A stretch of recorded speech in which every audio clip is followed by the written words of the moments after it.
I was wrapped when I bought my Pocket, but unfortunately now I think I've outgrown it, and what I'm moving on to will be a Boxer Crush. So I thought I'd explain what's happened and why I've done this. A bit of history for those who want to hang in. So first of all, I'm going to turn this on. Welcome to HTX. Throttle warning.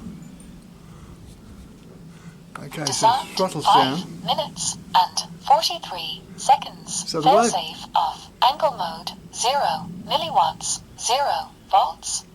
So the way I've got it set up at the moment is originally I had the arming on here. I found that when I use that 5 for arming, minutes and 43 seconds. now I've just got the 0 flight time. milliwatts The problem- 0 volts. The problem was if I reach across the next switch I could inadvertently turn it off and disarm the drain. So I thought that's crap. So what I did, I put arming Disarmed. on here. Armed. A 3-position switch, which is kind of wasteful, but the middle position is armed, Disarmed. Armed. either Disarmed. side is disarmed, which kind of works for me. This one here, Flight mode acro. Flight mode horizon. that's where I do Angle my mode. flight modes. And over here, Failsafe active. lately I've got to GPS rescue, Failsafe and that's off. where I've got that. So as you can see, it's pretty well populated. The other issue I've got, which I think I can demonstrate, is I've got fairly big hands. So it's not really ideal. It didn't start out this way, but times have changed.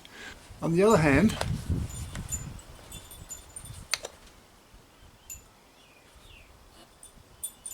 Welcome to HTX. with the Boxer Throttle Crush, warning. the gimbals are beautiful. People say it doesn't make much difference, but I love them. Best gimbals I've ever had. But the important thing is, look at all the switches on it. So what I can do now, I've got an intermittent switch which is well out of the way at the bottom. This is my arm switch now. Armed. Failsafe off. Angle mode. Disarmed. So I'm arming with this, Armed. which is a press button, but the good thing is it's well away from anything else when I hold it in my hands. So the next buttons, next switches, nice positive switches, 0 milliwatts 0 volts. that'll tell me the voltage on the drone and the power I'm using for the ELRS transmitter at the time. Flight mode acro. Angle mode. Flight mode horizon. Flight mode acro. And there's my flight modes. Angle mode. On the next one, skipping over the turn knobs, I haven't put anything on this yet. Failsafe active. Failsafe There's my off. fail-safe switch. And at the back, another intermittent switch, which I now use for a beeper that I've put on a drone. So again, I'm using them all, and the great thing is, with these, I'm doing the volume, and I'm doing the brightness of the display. So, it's a much better controller for where I am now. And if you look at my fingers on it, no problem. So, that's why it's sort of been reluctant, but definitely a better way for me to go where I am with my flying now. So a few things. One of the reasons I was so wrapped with the Pocket was no switches sticking up. And the reason I'm keen on that is because the last one I used to use with a different operating system called Deviation TX for those around, you'll notice here that one of the switches is being bent.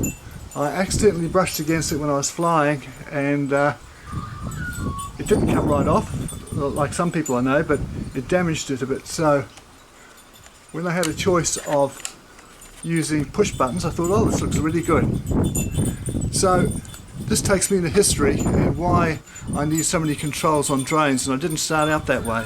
About 7 years ago, I started off with something like this, but without the tri-blades, they had bi-blades. This was called a Bugs 3. This one has been heavily hacked, now has a SpeedyBee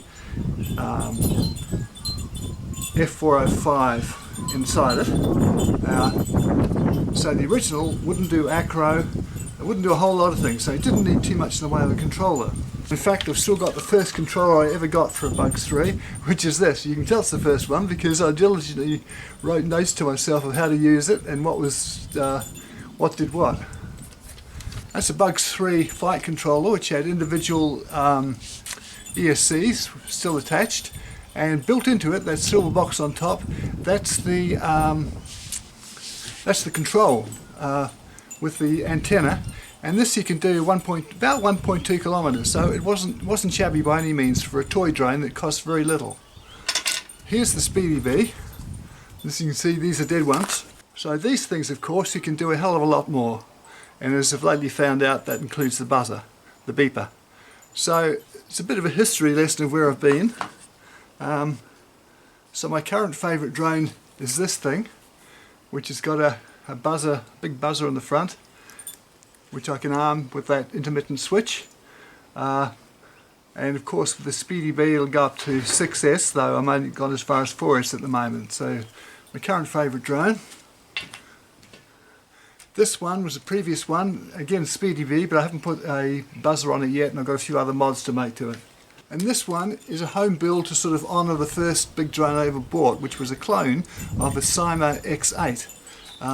So I bought the shell, and I put a Bugs 3 flight controller inside it.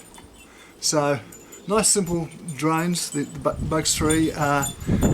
They do automated flips, but no true acro or horizon mode, and you can't sort of attach you don't have all the inputs for GPS, a beeper, though there is a way to put a beeper on it, which I did, or the other things you tend to use on a modern drone.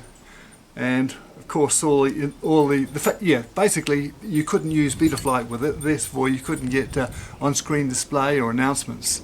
So quick history of my drone use and why I have moved from the Pocket to the Boxer Crush. So that's it, if this is still recording. So bye.